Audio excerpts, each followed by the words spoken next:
शांति। ओम शांति।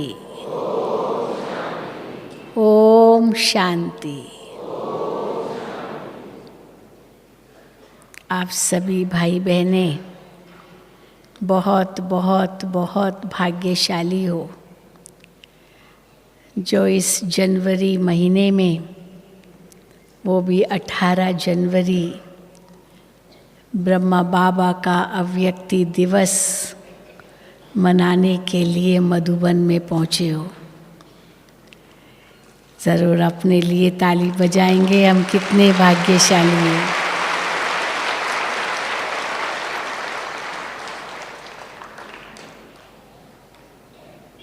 ये जनवरी मास हमें प्रेरणा देता है कि जैसे ब्रह्मा बाबा ने त्याग तपस्या द्वारा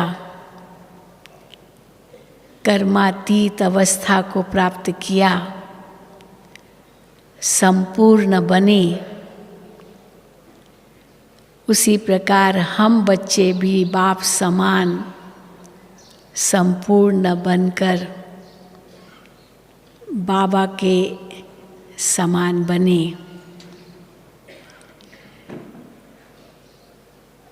इस साल बाबा को अव्यक्त हुए 50 वर्ष हो जाएंगे। 18 जनवरी 1969 को बाबा ने अपना साकारी चोला त्यागा था। हमें तो ऐसे लगता है जैसे कल की बात थी, क्योंकि अब भी ब्रह्मा बाबा हमारे सामने हैं। हमें ये महसूस ही नहीं होता कि बाबा हमसे दूर हैं। जब बाबा अव्यक्त हुए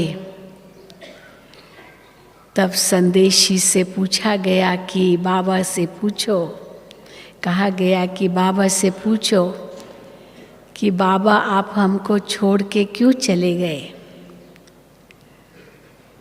तो बाबा ने उत्तर दिया कि बाबा गए नहीं हैं, बाबा आज भी बच्चों के साथ हैं और बच्चों के साथ ही रहेंगे।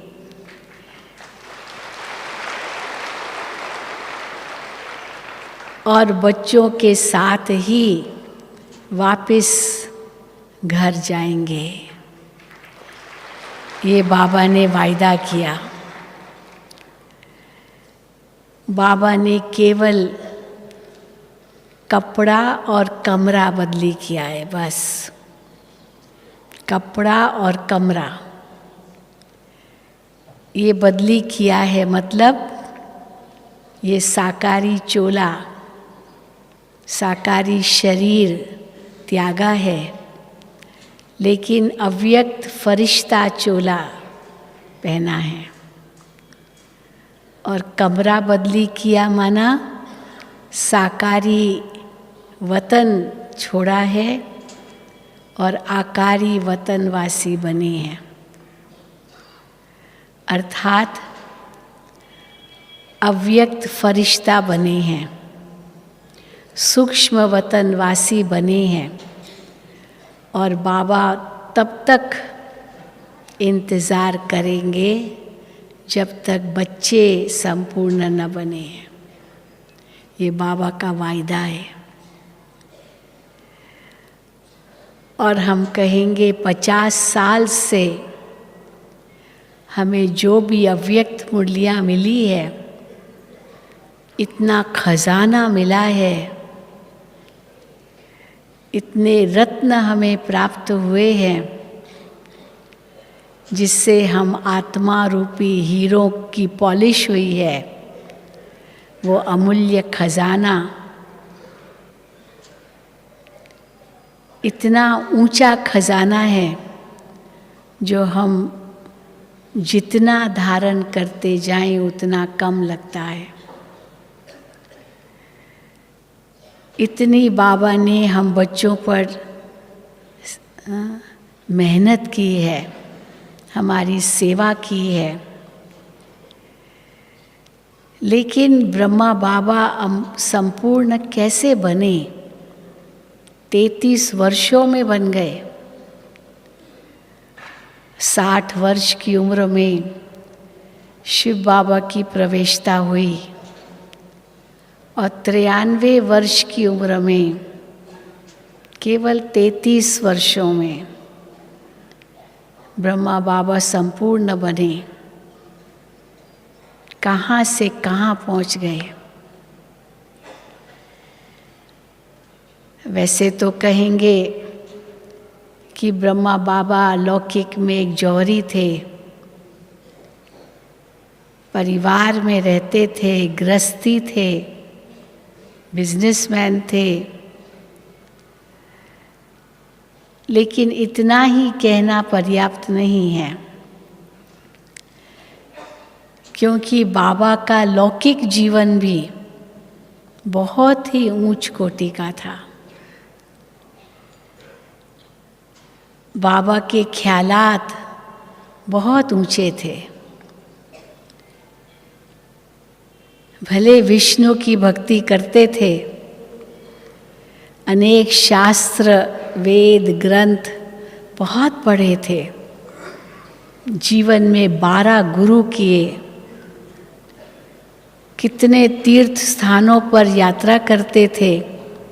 कोई ऐसा तीर्थ नहीं होगा जहाँ बाबा न गए हो। अमरनाथ की भी यात्रा की थी, जो कोई कोई करते हैं। लेकिन अंतर में जो प्यास थी सत्य को जानने की, वो कोई भी प्यास बुझा नहीं सका। इतनी रॉयल्टी थी, जो राजा महाराजा लोगों से उठना बैठना होता था, और वो कहते थे कि भगवान ने तो आपको राजा बनाना चाहिए था, लेकिन हमें बना दिया। पर उनको क्या पता था कि ये वही आत्मा थी जो आदि में विश्व महाराजन थी। तो आदि में इतना ऊंचा उनका पाठ था, सारा कल्प ही उनका इतना ऊंचा पाठ था, जो अंत में भी इतना ही ऊंचा पाठ था। लेकिन जैसे ही शिव बाबा की प्रवेशता हुई, ब्रह्मा बाबा का जीवन एक धक से त्यागी तपस्वी बन गया। त्याग और तपस्या उनके लिए बहुत सहज हो गया। ऐसे तो नहीं कहेंगे कि त्यागी तपस्वी जीवन पहले से ही था। परिवार में रहते थे, 5 बच्चे थे, दोतरे पोतरे सब थे, बहुत बड़ा व्यापार था। हीरे जवाहरातों का व्यापार कितना बड़ा व्यापार होता है, और वो भी राजाओं महाराजाओं के साथ, अंग्रेज़ों के साथ। तो जितने ही धनी थे उतने ही बड़े दानी भी थे, इसीलिए नाम उनका बहुत प्रख्यात था, लखीराज बाबू। ये कोई कम उनका टाइटल नहीं था।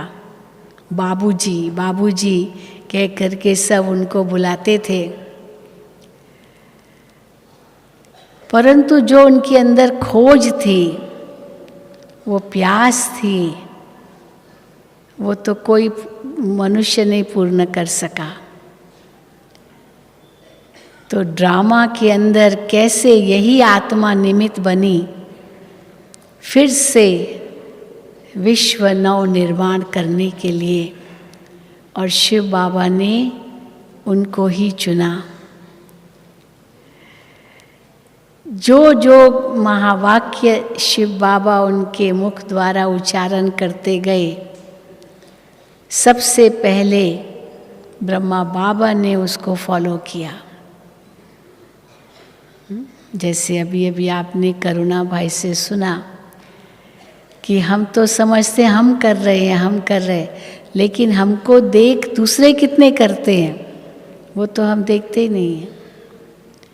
इसीलिए अगर हम दूसरों से जो करवाना चाहते हैं, पहले क्या करना होगा? पहले क्या करना होगा? खुद को करना होगा। हम करेंगे तो हमको देख और करेंगे। तो ब्रह्मा बाबा ने सबसे पहले यही किया। जो शिव बाबा ने कहा, बाबा ने आगे पीछे कुछ नहीं सोचा क्या होगा, धक से किया। शिव बाबा ने ऐलान किया कि अपने जीवन को पवित्र और योगी बनाना है, तो फट से पवित्रता अपना ली, योगी जीवन अपना लिया। नहीं तो गृहस्थी थे, बाल बच्चे वाले माना गृहस्थी थे, संसार के वैभवों को भी अनुभव करते होंगे। पर जैसे ही शिव बाबा ने उनको कहा कि अब ये सब त्यागना है, शिव बाबा ने बाबा की दृष्टि बदल दी। जो हीरों के व्यापारी, जिनके आगे हीरे चमक रहे थे सारा दिन रात, उनके आगे वो हीरे पत्थर दिखाई देने लगे। फट से परिवर्तन, वो पत्थर दिखाई देने लगे। कहाँ हीरे का मूल्य और कहाँ पत्थर। लेकिन ये सब कैसे हुआ? क्योंकि शिव बाबा ने उनको कहा अब पवित्र योगी बनना है। तो वो पत्थर दिखाई देने लगे, हीरे तो बाकी तो और तो त्याग क्या नहीं हुआ होगा। और बस एक ही लगन लग गई कि हमको अब शिव बाबा को प्रत्यक्ष करना है। ये सब जो कुछ है ये सब मरे पड़े हैं। बाबा के परिवार में ऐसे नहीं, बाबा को मोह नहीं था, बहुत मोह था। खास करके बाबा को अपने बहू में बहुत मोह था। दादी ब्रिजेंद्रा, महाराष्ट्र जोन की इंचार्ज थी दादी ब्रिजेंद्रा। बहुत सुंदर थी, बहुत सुंदर थी। और आप सोच सकते हैं बुढ़ापे में भी इतनी सुंदर थी तो जवानी में कितनी सुंदर होगी। तो बाबा अपनी बिजनेस करने के लिए इनको अपने साथ रखते थे, क्योंकि राजाओं महाराजाओं से उनका उठना बैठना होता था और वो इनके गहने खरीदते थे। जो हीरों के गहने अंग्रेज और राजा महाराजा ही खरीदेंगे। तो अपनी बहू को बाबा ब्रिजेंद्रा दादी उनको सजा करके ले जाते थे महलों में राजाओं के पास, क्योंकि रानियां तो अपने महलों से निकल के इनके दुकान पर नहीं जाएंगी। तो बाबा बहुत युक्ति सुंदर रचते थे, अपनी बहू को सजा लेते थे क्योंकि वैसे ही सुंदर थी। और जब वो रानियां इनके बहू को देखती थी इतनी सुंदर और इतने सुंदर गहने, तो कहती थी बस यही हमको हार चाहिए, यही हार चाहिए। और फटाफट बाबा दूसरा भी साथ में रखते थे और वही हार उनको बेच देते थे। तो देखो ये भी दूरांदेशी थे कि वो यही मांगेंगी और बहू को पहना करके ले जाते थे। तो आकर्षण तो होगा न, इतनी सुंदर ये हार है, इतने सुंदर आभूषण हैं। तो ऐसे बाबा बहू में बहुत मोह था। लेकिन जैसे शिव बाबा की प्रवेशता हुई तो धक से कैसे त्याग किया, कैसे बाबा ने अपने ऊपर पुरुषार्थ किया। बाबा दीवारों पर लिखते थे, राधिका आत्मा है। राधिका इनका नाम था लौकिक में, ब्रजेंद्रा दादी का। राधिका आत्मा है, राधिका आत्मा है, राधिका आत्मा है। ताकि बाबा की दृष्टि मेरी बहू है और बहू ससुर रूप में देखती थी तो बाबा से घूंघट भी करती थी। उस समय तो घूंघट करते थे। तो बाबा ने कैसे उनको एक शक्ति बनाया। घूंघट करते थे लेकिन भले बाबा कहेंगे नहीं करो तो भी वो करती थी, पर बाबा ने उनको शक्ति बनाया। पर कैसे बाबा उनको सिखाते थे कि आत्मा को देखना, आत्मा को देखना है। तो अपने अंदर भी ये प्रैक्टिस करते थे। राधिका आत्मा है। यशोदा बाबा की लौकिक में पत्नी थी, युगल थी। कैसे बाबा की दृष्टि एकदम उनके प्रति बदल गई, उनके प्रति ऐसी बदल गई, एक सेकंड में बदल गई। ये आत्मा है। ये था उनका त्याग। एक सेकंड में दृष्टि बदल जाना, ये त्याग है।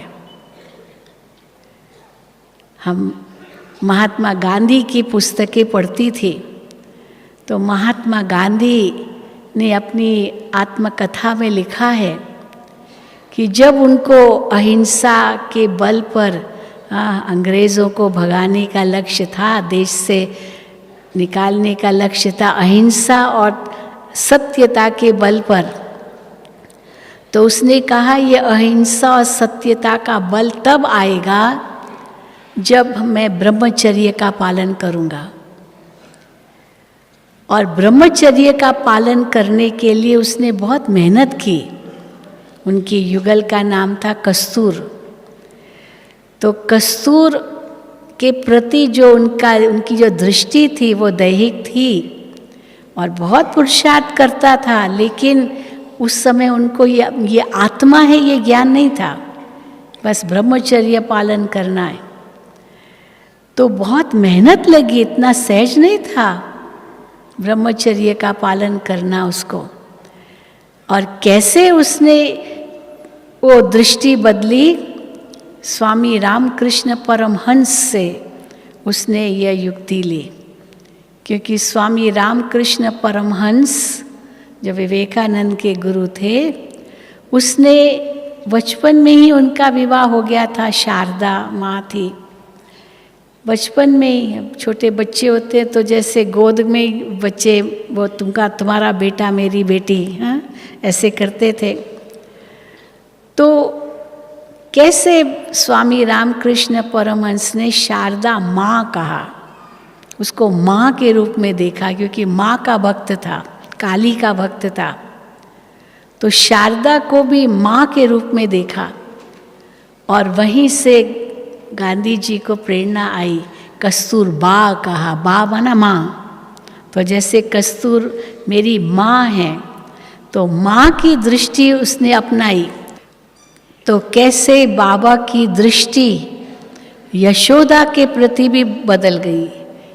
उनको मेहनत नहीं लगी, क्योंकि ब्रह्मा बाबा ने ये इतना सुंदर पुरुषार्थ किया। आत्मा का ज्ञान उनकी बुद्धि में था।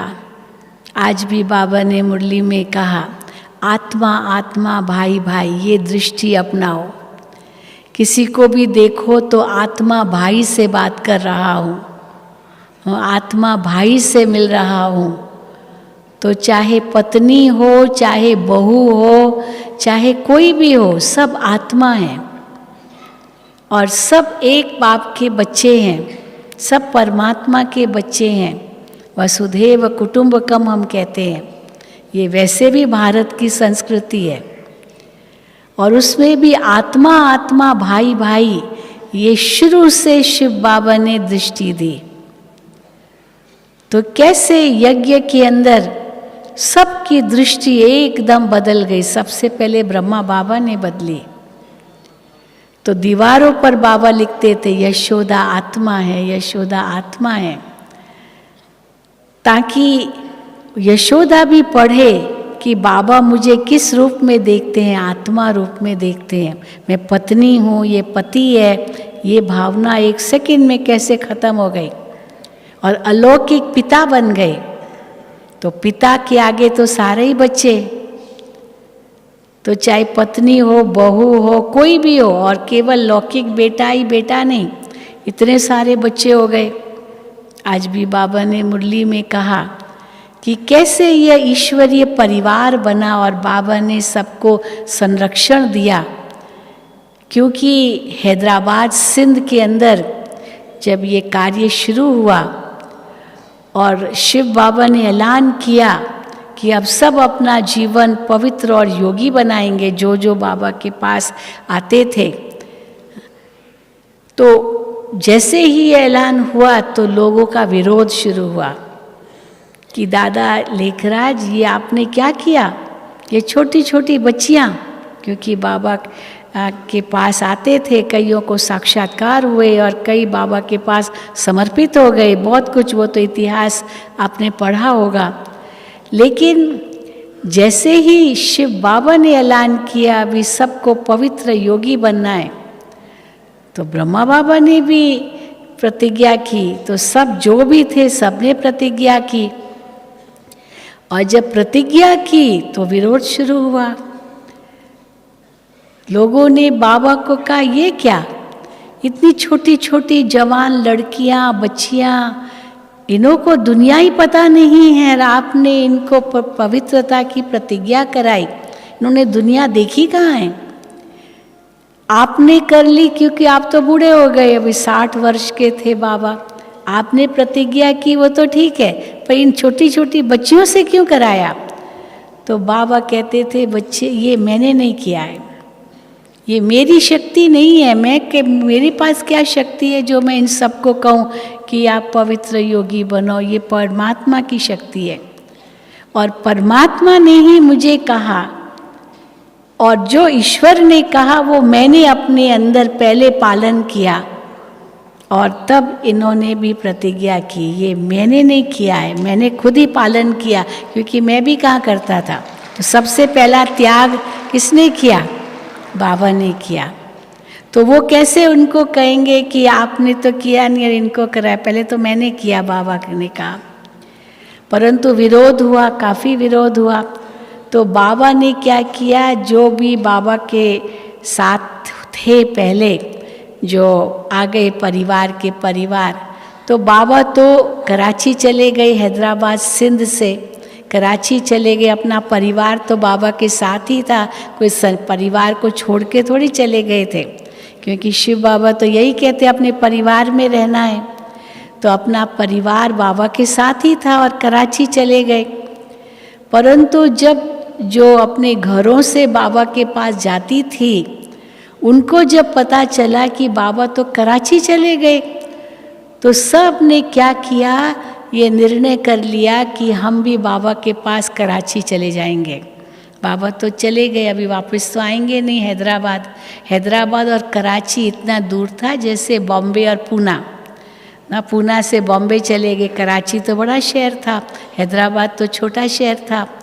तो उन सब ने वायदा अपने आपस में प्लान बनाया और उस समय रात को 12 बजे ट्रेन जाती थी जो सीधा सुबह 4 बजे कराची पहुंचती थी, हैदराबाद से कराची।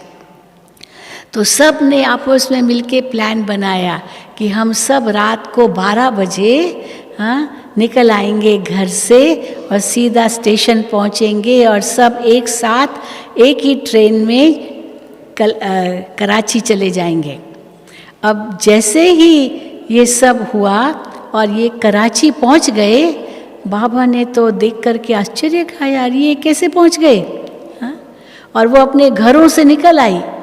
अब जब उनके पति या पिता या बेटा या जो भी आ गई, बहनें ही थी ज़्यादा, उन्होंने देखा अरे फलानी कहाँ गई, उनके घर वाले कहाँ गई, घर से कहाँ चले गए, ऐसे। और जब पता चला कि ये तो सब बाबा के पास कराची चले गए हैं, तो आप सोच सकते, अब ये कराची तो पहुंच गई बाबा के पास। बाबा ने कहा बच्ची मैं ऐसे कैसे रख सकता हूँ, ऐसे थोड़ी आ गई और रख दिया। लेकिन बाबा उनको निकाल तो सकते नहीं थे, तो बाबा ने चलो संरक्षण दिया। फिर तो बहुत कुछ और भी बातें हंगामा हुई, हंगामा बहुत कुछ हुआ। लेकिन बाबा कहते थे ले जाओ ना इनको, मैं इनको निकाल तो सकता नहीं हूँ, आप इनको ले जाओ।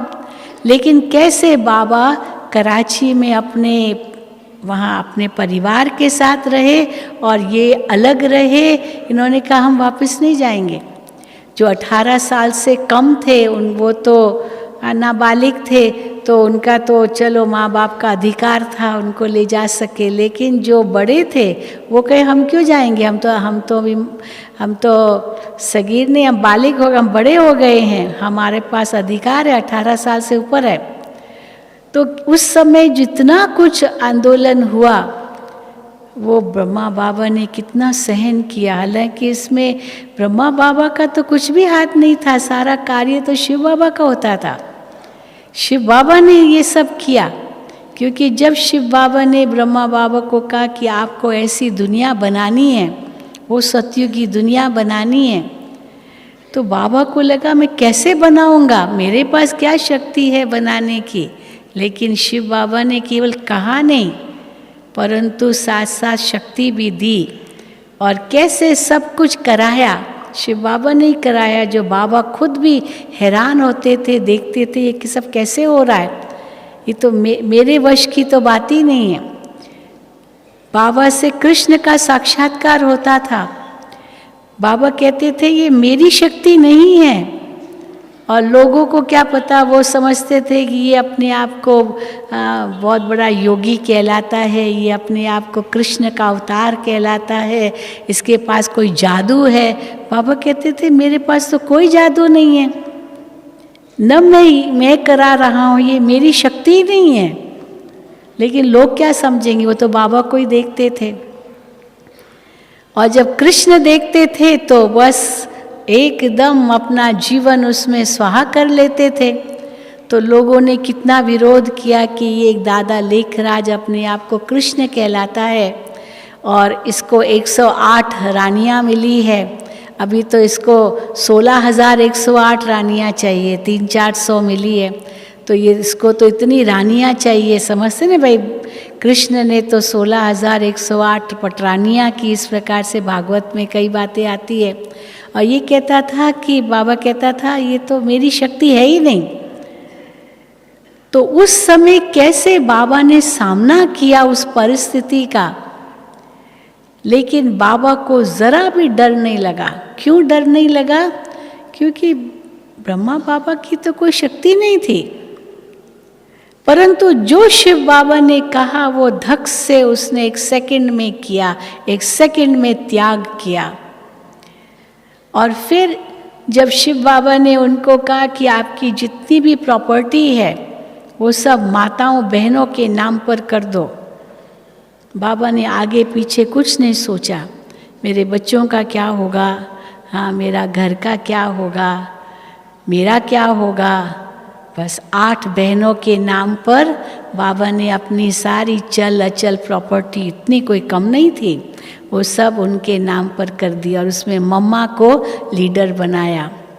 अब ये भी कितना बड़ा त्याग, जबकि उनका बाबा से कोई संबंध नहीं था, कोई लौकिक तो रिश्ता किसी के साथ भी नहीं था। लेकिन शिव बाबा के ने कहा और बाबा ने किया, 1 सेकंड में, कुछ नहीं सोचा। ये है सबसे बड़ा त्याग, सबसे बड़ा त्याग जो बाबा ने किया। और उसी त्याग के बलबूते पर हम कहते हैं कि ब्रह्मा बाबा ने जो नींव डाली, जो बीज डाला, वो बीज आज फलीभूत होकर के इतना बड़ा वट वृक्ष इस ईश्वरीय विश्वविद्यालय का बना है, जो 140 देशों में बाबा की शाखाएं हैं। हाँ, जो इस ईश्वरीय विश्वविद्यालय की शाखाएं हैं। और हमारे जैसे, आप जैसे हजारों लाखों परिवार इसमें अपना जीवन दे रहे हैं। तो ये सब कैसे हुआ? जब ब्रह्मा बाबा ने एक बीज डाला अपने तन मन धन का।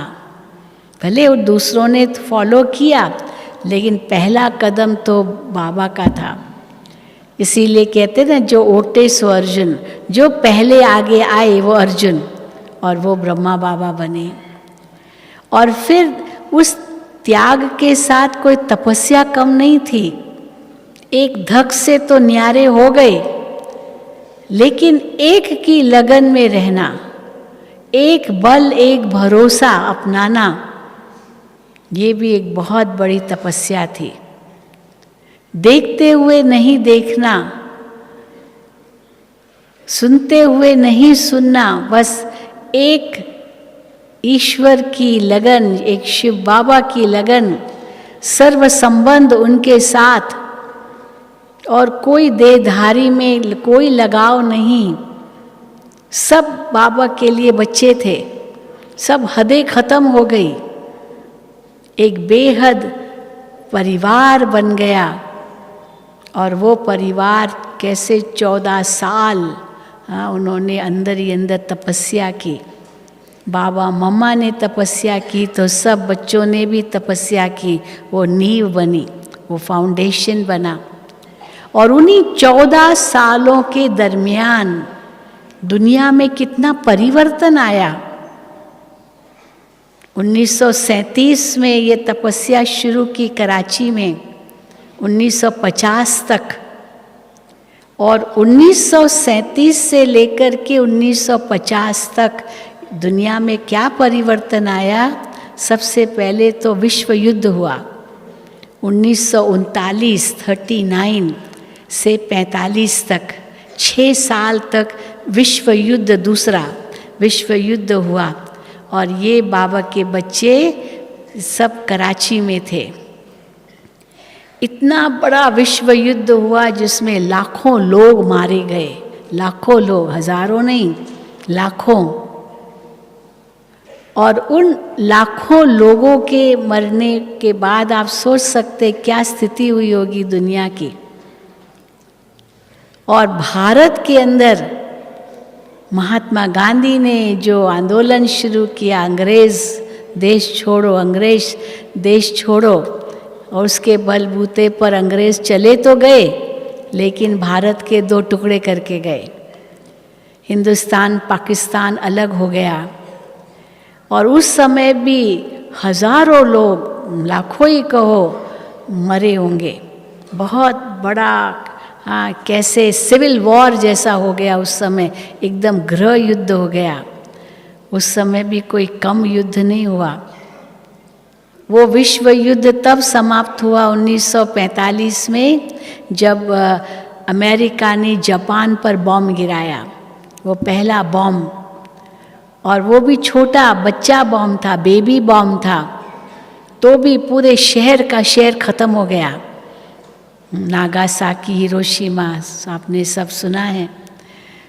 तो एक और विश्व युद्ध हुआ, क्योंकि बाबा को ये सब साक्षात्कार हुए थे। अणु युद्ध का भी साक्षात्कार हुआ, गृह युद्ध का भी साक्षात्कार हुआ, प्राकृतिक आपदाओं का भी साक्षात्कार हुआ। और केवल बाबा ने नहीं किया, अनेकों ने किया। जो भी बाबा के पास आते थे, अनेकों ने विनाश का साक्षात्कार किया। और इसीलिए तो धक से त्याग किया बाबा के समान, और बाबा के हो गए। उनको लगा जैसे अभी विनाश हुआ कि हुआ। शिव बाबा कहते थे, बच्चे अगली दिवाली नहीं आएगी, अभी तो 82 दिवालियाँ पूरी हो गई हैं। लेकिन अगर उस समय बाबा ये नहीं कहते होते तो आज इतना बड़ा कार्य नहीं होता। लेकिन ये शिव बाबा की ही चतुराई थी।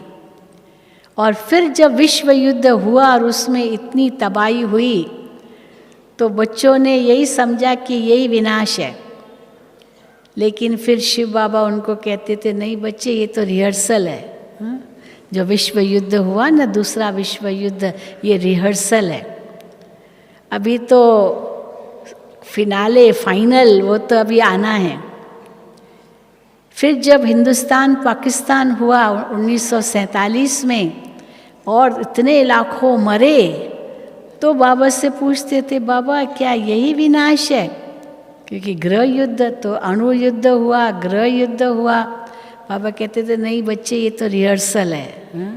आप सोचो फाइनल क्या होगा। कितनी रक्त की नदियाँ बही, और बाबा अभी भी कहते साकार मुरली में, उस दिन भी बाबा ने कहा फाइनल जब होगा तो क्या होगा भारत में? रक्त की नदियाँ बहेगी, और रक्त की नदियाँ बहने के बाद फिर क्या होगा? फिर क्या होगा? दूध घी की नदियाँ बहेगी सतयुग में। हाँ? तो पहले तो रक्त की नदियाँ बहेगी ना, लेकिन तो उस समय बाबा ने कहा कि ये तो रिहर्सल था, और उन्हीं सालों में, ये 14 सालों में ही क्वेटा एक बहुत बड़ा शहर पाकिस्तान में है अभी, तो वो शहर में इतना ज़बरदस्त भूकंप आया था जो पूरा शहर का शहर ख़त्म हो गया था भूकंप में। सुनामी भी आया था, बहुत कुछ प्राकृतिक आपदाएं भी बहुत आई थी। और तभी भी बाबा से पूछा, बाबा ये क्या हो रहा है, ये क्या, ये विनाश है? क्योंकि विनाश के दृश्य तो देखे थे ना सबने, तो समाचार तो मिलता होगा। तो बाबा कहते नहीं बच्चे, ये भी रिहर्सल है, सब रिहर्सल है। और उसके बाद कैसे बाबा ने अपने बच्चों की रक्षा की, शिव बाबा ने अपने बच्चों की रक्षा की, जो बच्चों का बाल भी बांका नहीं हुआ, बाल बांका भी नहीं हुआ, इतना बाबा ने बच्चों की रक्षा की। इतना सब होने के बावजूद भी, और जब फिर से शांति हो गई, बंटवारा पूरा हो गया, सारा कुछ जो ऑफिशियल था सब हो गया, भारत गणतंत्र बन गया, सब कुछ बंट गया, उसके बाद फिर शिव बाबा ने कहा बच्चे अभी भारत में जाना है, भारत ही विश्व का लाइट हाउस बनेगा। तो 14 साल तो कराची में तपस्या की, और इतनी शक्ति भरी अपने अंदर ब्रह्मा बाबा ने, मम्मा ने। और फिर जब भारत में आए, आबू में आए, तो भी कोई त्याग कम नहीं था। यहाँ पर भी इतना त्याग, क्योंकि माउंट आबू जो स्थान है उस समय बिल्कुल जंगल था, और चारों ओर रेगिस्तान, और माउंट आबू एक जंगल, वहाँ पर कुछ नहीं उगता, खास तो कुछ ऐसी खेती नहीं, कुछ नहीं। केवल अंग्रेज़ों ने वो रोड बनाया है, जो माउंट आबू का रोड है वो अंग्रेज़ों ने बनाया था, क्योंकि अंग्रेज़ यही देखते थे कहाँ पर पहाड़ है तो वहाँ हिल स्टेशन पर बंगले बनाते थे और जाकर के रहते थे। शिमला बनाया, मसूरी बनाया, ये सब अंग्रेज़ों ने बनाए थे। तो अबू भी उन्होंने ही ऐसे बनाया। और जो राजा महाराजा लोग राजस्थान इस एरिया के थे, वो माउंट आबू में आते थे, 3 महीना रहते थे। यहाँ चारों ओर महल है माउंट आबू में। और कैसे आते थे? हाथी घोड़ों पर चढ़ कर के। इसलिए देलवाड़ा मंदिर जो 1000 साल पहले बना, वो उसमें वो पहला जो कमरा है वो हाथी घोड़े और उस पर महारथी बैठे हैं, वो दिखाया है। तो वो सब राजा महाराजा लोग माउंट आबू आते थे, 3 महीना रहते थे, बाकी 9 महीना या कुछ नहीं, अप्रैल मई जून, और सब ताम झाम के साथ आते थे, सब कुछ लाते थे यहाँ। 3 महीना यहाँ रहते थे, गर्मी होती थी बाकी जगह। और जुलाई से लेकर के सितंबर तक खूब बारिश होती थी, खूब बारिश। और अक्टूबर से लेकर के मार्च तक इतनी ठंडी, बहुत ठंडी। अब ये 400 बहनें माउंट आबू आ गई ऐसी ठंडी में, इतनी बरसात में। तो बाबा को कहते थे, बाबा आप कहाँ लेकर आए हो? हाँ? कराची तो बहुत सुंदर शहर, जैसे मुंबई, हाँ मुंबई का शहर इतना बड़ा शहर, और कहाँ उस बड़े शहर से गांव में आ गए। तो बाबा उनको कहते थे, बच्चे एक दिन देखना ये आबू सारी दुनिया में नाम कमाएगा और सारी दुनिया यहाँ आएगी, सारी दुनिया यहाँ आएगी। उस समय सोच भी नहीं सकते थे कि सारी दुनिया आबू आएगी, कोई नहीं सोच सकता था। तो इसीलिए उस समय जो बाबा का त्याग था और फिर तपस्या करते थे बाबा, जंगलों में जाते थे, बच्चों को भी ले जाते थे। बेगरी पार्ट हुआ, ये भी बाबा ने परीक्षा ली कि इस बेगरी पार्ट में खाने को नहीं था, लेकिन बच्चों में कितना शिव बाबा के प्रति वो निश्चय है, एक बल एक भरोसा है। और उस समय जो कच्चे थे वो तो चले गए, बाबा मुरलियों में कहते हैं, साफ कहते हैं, जो कच्चे थे। पर जो पक्के थे उन्होंने कहा धर्म पड़िए, धर्म न छोड़िए, प्राण जाए वचन न जाए, बस कुछ भी हो जाए अब तो बाबा के साथ है। क्योंकि बाबा कहते थे बच्चे साथ रहेंगे, साथ चलेंगे, साथ रहेंगे, साथ, और फिर साथ चलेंगे। लेकिन उस समय ये समझ में नहीं आया कि साथ रहेंगे, साथ चलेंगे का मतलब क्या है। तो सब ने क्या सोच लिया कि बाबा मम्मा सब दादियाँ ये सब साथ ही रहेंगे और सब एक ही साथ ऊपर चलेंगे परम धाम, ऐसे ही सोचा था। ये तो पता ही नहीं था कि इतना साल कोई सेवा भी करनी है, सेवा का तो कुछ पता ही नहीं था, बस त्याग तपस्या ही थी। उस समय तो सेवा थी नहीं। तो बाबा के साथ रहेंगे, लेकिन बाबा उस समय उनको प्रैक्टिस करवाते थे कि बच्ची अगर आप राष्ट्रपति से जाकर के मिलोगी तो आप उनसे कैसे बात करोगी, आप उनसे मिलोगी, प्रधानमंत्री से मिलोगी, कैसे बात करोगी, क्वीन एलिजाबेथ इंग्लैंड की महारानी से आप मिलोगी तो उनको क्या सुनाओगी। अब ये कोई कहाँ हम राष्ट्रपति से मिलेंगे, कहाँ प्रधानमंत्री से मिलेंगे, कहाँ रानी एलिजाबेथ से हम इंग्लैंड में जाके मिलेंगे। इंग्लिश तो जानते नहीं थे, कुछ भी नहीं जानते थे। लेकिन बाबा ने उनको वहाँ ये प्रैक्टिस कराई थी, और कैसे बिल्कुल मौन में रहना, तपस्या करना। और खुद भी बाबा मम्मा ने इतनी तपस्या की, नहीं तो 14 साल और क्या करते थे, साक्षात्कार ही करते थे, क्योंकि दुनिया की निगाहों से तो दूर ही थे। और जब यहाँ आए तो यहाँ तो फिर दूसरा ही संसार था, तो त्याग भी जबरदस्त त्याग था।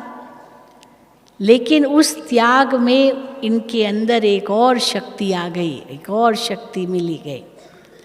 और क्या वो शक्ति थी जो बाबा ने इनको सेवा पर भेजा, क्योंकि निमंत्रण आते गए, और निमंत्रण आते गए बाबा ने इनको सेवा पर भेजा। और जहाँ ये बहनें जाती थी, इतना उनका त्याग तपस्या था, बाबा मम्मा का भी था, तो जहाँ ये जाती थी केवल ओम की ध्वनि करती थी, और इन बहनों से साक्षात्कार दूसरों को होने लगता था। तभी तो वृद्धि हुई, इतनी वृद्धि कैसे हुई, ऐसे ही तो हुई। तो जैसे शुरू में साक्षात्कार हुए, जिससे आत्माएं खींचकर बाबा के पास आई, उसी प्रकार जब सेवा पर गई तो सेवा पर जाते ही ओम की ध्वनि करती थी, और आत्माओं को, इन बहनों से देवी का साक्षात्कार जब होता था तो बस इनके पांव पड़ती थी, पहाड़ों से देवी आई है, पहाड़ों से देवी आई है, ऐसे कहते थे। और कैसे बाबा के सेंटर खुलते गए, खुलते गए, खुलते गए। मम्मा भी बहुत जाती थी, बाबा बहुत कम जाते थे। बाबा अक्सर करके मुंबई जाते थे, मुंबई में ज़रूर जाते थे, क्योंकि सर्दी के दिनों में मुंबई जैसा शहर में सर्दी होती नहीं जैसे आबू में होती है। इसलिए कई मुंबई वाले डरते हैं, वो आबू में तो बहुत ठंडी है वहाँ साउथ इंडिया के आते हैं, बहुत ठंडी है, बहुत ठंडी है, क्योंकि वहाँ तो ये सब होता नहीं। लेकिन बाबा के बच्चों ने सहन किया यहाँ। तो जैसे बाबा ने यहाँ आकर के तपस्या की, सब बच्चों ने तपस्या की, और उसी तपस्या के बलबूते पर हम देखते हैं पांडव भवन में बच्चे आते हैं, जहाँ बाबा मम्मा ने तपस्या की है, सब दादियों ने तपस्या की है। तो वहाँ आते ही जो वाइब्रेशंस मिलते हैं वो दुनिया में और कहीं नहीं मिलेंगे, कहीं भी नहीं मिलेंगे, क्योंकि बाबा मम्मा ने और दादियों ने वहाँ तपस्या की है। वहाँ पांडव भवन का आंगन और बाबा की 4 धाम ये करने, ये यात्रा करने के लिए बाबा के बच्चे आते हैं, तो महसूस करते हैं कि शिव बाबा ने ब्रह्मा बाबा के द्वारा ये स्थापना का कार्य, नई दुनिया की स्थापना का कार्य यहाँ से शुरू किया है। वहाँ तो नींव थी, फाउंडेशन था, जड़ें थी कराची में, पर सच्चा जो वृक्ष शुरू हुआ वो तो आबू से ही हुआ। और आबू माना अब्बा का घर। आबू की बहुत महिमा है, वैसे भी शास्त्रों में भी महिमा है। जहाँ भगवान ने अपना कार्य शुरू किया, तो वो जो तपस्या भूमि में बाबा ने तपस्या की आबू में, वो अभी भी महसूस होता है। इसीलिए बाबा ने उसी समय कहा कि ये आबू सबसे सुरक्षित स्थान दुनिया में होगा, सबसे सुरक्षित स्थान। आप दुनिया के कितने भी कोनों में चले जाओ, कहाँ भी चले जाओ, कितना डर ही डर, आजकल तो दुनिया में डर बढ़ता जा रहा है। लेकिन आबू में कुछ नहीं ऐसा होता, क्योंकि शिव बाबा की वो तपस्या स्थली है, ब्रह्मा बाबा की तपस्या स्थली है। सब हमारे वरिष्ठ दादियों की, दादाओं की, जिन्होंने इतनी तपस्या की, वो स्थान है। अभी धीरे धीरे कैसे माउंट आबू में भी लोग समझते जा रहे हैं, अनुभव करते जा रहे हैं, सारी दुनिया यहाँ आती है। जब बाबा कहते थे बच्चे माउंट आबू से आबू रोड तक क्यों लगेगी, तो बच्चे सोचते थे कैसे क्यों लगेगी, कैसे क्यों लगेगी, अभी तो कोई जानते ही नहीं है हमको। तो देखो अभी वो अनुभव हो रहा है सबको, आएंगे। एक अव्यक्त मुरली थी, मुझे याद आता है, पता नहीं कौन से सन की थी, जब बाबा के सामने यहाँ विदेशी बैठे थे और इतने सारे भाई बहनें आ गए थे, इतने आ गए थे, जो रहने की जगह शांतिवन में भी नहीं थी, टेंट लगाई थी, बहुत कुछ किया था। तो विदेशी भी जब आए थे तो विदेशियों को भी ऐसे रखा था। तो बाबा ने उनको कहा कि आप इसमें भी बहुत खुश हो, तो सब ने कहा हम बहुत खुश हैं। फिर बाबा ने कहा आगे समय आएगा जब आपको कमरे में खटिया भी नहीं मिलेगी, आपको अपने सूटकेस पर ही सोना पड़ेगा, आप तैयार हो? तो बोला हम तैयार हैं। बोले सूटकेस पर ही सोएंगे, क्योंकि आएंगी आत्माएं आएंगी जब उनको पता चलेगा कि यहाँ भगवान आते हैं। बाबा कहते हैं अगर अभी उनको पता चल जाए तो सारी दुनिया अभी आ जाए, लेकिन अभी नहीं आएंगे, अभी समय है। पर वो भी समय आएगा जब आत्माएं आएंगी, क्योंकि ये तपस्या का स्थान है, ये कोई साधारण स्थान नहीं है। जहाँ स्वयं प्रजापिता ब्रह्मा, जगदम्बा सरस्वती, इतनी तपस्वी आत्माओं ने तपस्या की है, उसी तपस्या के फलस्वरूप आत्माएं खींची हुई चली आएगी। तो बाबा, ब्रह्मा बाबा की तपस्या इतनी बेहद की थी। हम बाबा को देखते थे, मेरा भी ये सौभाग्य है कि ब्रह्मा बाबा को हमने इन आँखों से देखा है। मुझे तो अनुभव होता है, मैं नशे से कहती हूँ कि मेरा तो अलौकिक जन्म ही बाबा की गोद में हुआ है। जब मैं केवल 10 साल की थी, केवल 10 साल की मात्र, और मेरी लौकिक माँ, मुझे मुंबई में ही बाबा आए हुए थे और मेरी लौकिक माँ मुझे ले गई। तो बाबा को देखते ही मुझे ऐसे लगा जैसे ये मेरे सच्चे पिता हैं। बस बाबा को देखा, बाबा ने कहा आओ बच्ची, तो मुझे लगा मेरे पिता मुझे बुला रहे हैं, और सीधा बाबा की गोद में। और बाबा ने मुझे वरदान दिया उसी समय, बच्ची अपने पिता के पास वापस आ गई, इतना सहज। तो पिता के पास वापस आ गई, माना हमारा अलौकिक जन्म हो गया। तो बड़े नशे से मैं कहती हूँ, जिसको भी मैं मिलती हूँ अपना अनुभव सुनाती हूँ, क्योंकि कई अपना अनुभव सुनाते हैं कि कैसे वो बाबा के बने। तो कोई कहेगा दादी जी की मुझे दृष्टि मिली, वो दृष्टि से बस मैं निहाल हो गई या हो गया। मैंने एग्जीबिशन देखा, मुझे लगा बस यही सत्य ज्ञान है। मुझे टोली मिली, वो टोली से ही मेरा जन्म हो गया। कई अनुभव अपना अलग अलग सुनाते हैं, अलौकिक जन्म कैसे हुआ। और मैं बताती हूँ कि मेरा अलौकिक जन्म बाबा की गोद में हुआ, यही कहेंगे। फिर तो पीछे मुड़ने का तो सवाल ही नहीं है। और बाबा ने कैसे मेरा जीवन संवारा, क्योंकि हम कहते हैं ना कि बाबा सबकी जन्म पत्री जानता है। तो जब भी हम बाबा के सामने जाते थे, ब्रह्मा बाबा के सामने, मधुबन में भी हम कई बार आए, मुंबई में भी बाबा हर साल आते थे। 3 महीना बाबा मुंबई में रहते थे, बाबा के लिए अलग से फ्लैट लेते थे और बाबा 3 मास मुंबई में रहते थे और सब बाबा से मिलने के लिए मुंबई आते थे। खास करके दिसंबर, जनवरी, फरवरी, ये 3 महीना, दिसंबर जनवरी तो बाबा रहते ही थे मुंबई में। तो हम भी स्कूल पढ़ते थे तब, तो पहले बाबा की मुरली सुनने जाते थे, फिर स्कूल जाते थे, स्कूल यूनिफॉर्म में। तो इसीलिए वो बचपन से ही जैसे बाबा में मुझे देखते थे तो बाबा मुझे कहते थे, बच्ची तुम बड़ी होगी ना, तुमको बाबा विदेश भेजेगा। क्योंकि मैं इंग्लिश मीडियम स्कूल में पढ़ती थी और इंग्लिश मीडियम स्कूल में मना इंग्लिश अच्छा बोलती थी, तो बाबा के आगे इंग्लिश में भाषण किया था। तो जब इंग्लिश में भाषण किया तो बाबा को बहुत अच्छा लगता था कि इंग्लिश में भाषण कर रहे हैं, कि बच्ची तुमको विदेश में जाके सेवा करनी है। अब विदेश तो पता नहीं क्या था, उस समय तो पता ही नहीं था, लेकिन छोटी थी तो भी बाबा उस समय मुझे कहते थे। और फिर मैं अब बड़ी हुई तो डॉक्टरी पढ़ो, ये सब ने मुझे घर में कहा। तो हमने कहा मुझे तो बाबा की सेवा करनी है, तो मैंने बाबा को पत्र लिखा, साकार बाबा को, ये 67 की बात है। तो बाबा को पत्र लिखा कि बाबा मैं क्या करूं। हाँ, बाबा कहते थे कुछ भी हो तो बाबा को लिखो। तो हम बाबा को लिखा, बाबा ने मुझे जवाब दिया, पत्र लिखा। हालांकि मैं तो उस समय कितनी छोटी थी, 18 साल की तो होंगी, कॉलेज 2nd ईयर कॉलेज पढ़ रही थी। बाबा मैं क्या करूं, क्योंकि डॉक्टर बनो यही घर में सब कहते थे। तो बाबा ने मुझे पत्र में लिखा, बच्ची बाबा की तुम्हारी में बहुत आश है और बाबा चाहेंगे कि आप रूहानी डॉक्टर बन के विश्व की सेवा करो। ये बाबा ने कहा, तो रूहानी डॉक्टर बनो। हाँ, रूहानी डॉक्टर तो विश्व की सेवा कर सकेंगे। अभी जिस्मानी डॉक्टर केवल होती तो एक क्लिनिक खोल के बैठती और वही इंजेक्शन लगाना, दवाई देना, यही करती। अब रूहानी डॉक्टर तो दुनिया भर में घूम सकते हैं, क्योंकि आत्माओं की सेवा करनी है।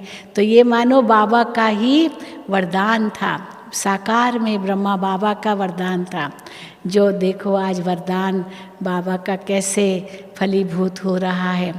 तो मैं यही अनुभव करती हूँ कि कैसे साकार बाबा से जो हमने पालना ली, वो पालना आज फलीभूत हुई है।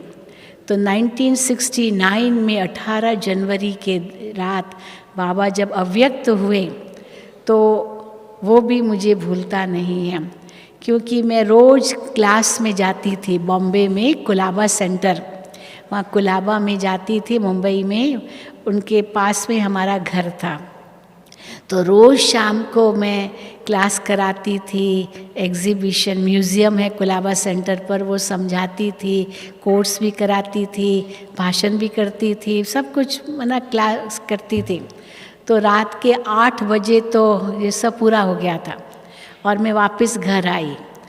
और बाबा ने 18 जनवरी, उस दिन शनिवार का दिन था, तो मैं 8 बजे घर गई, लेकिन बाबा ने अपना अव्यक्त हुए 8:45 बजे रात को अपने कमरे में माउंट आबू में। अब ये तो हमें पता नहीं था, हम तो वापस घर गए।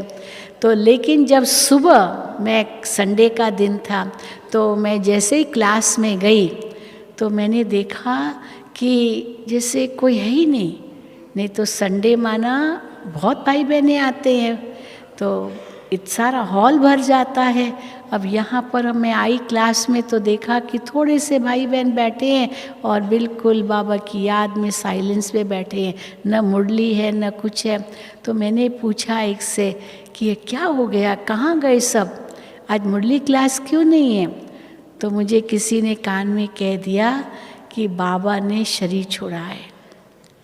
अब जैसे ही मैंने ये सुना बाबा ने शरीर छोड़ा, तो मेरे तो पाँव कांपने लगे। उसी समय में वो अनुभव अभी भी वो जैसे स्मृति है, मेरी टांगें कांपने लगी, ऐसे कांपने लगी और ऐसे लगा जैसे अभी धरती हिलेगी, ये आकाश जो है ना वो सारा गिरेगा नीचे और अभी विनाश हो जाएगा।